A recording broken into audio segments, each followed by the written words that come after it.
Erkaklik quvvatini maksimal ko'taradigan 100% ishlab kelayotgan erkak majunimizni tayyorlab ko'rsatib beramiz. Bu majunimiz 47 xil tabiiy ne'matlardan tashkil topadi.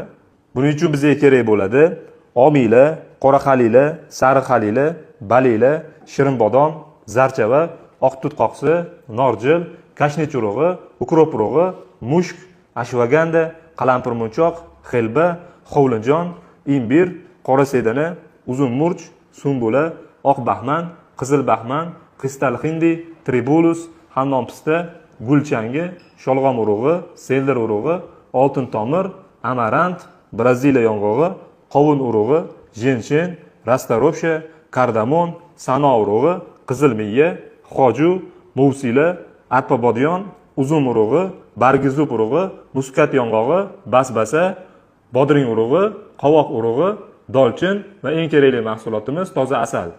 Endi hamma mahsulotlarimizni kofemolkada maydalab tuyib olamiz. Mahsulotlarimizni maydalab tuyib oldik. Endi asal qo'shib aralashtirib olamiz. Bu asalli majunimizni erkaklik quvvatini tabiiy ravishda oshiradi.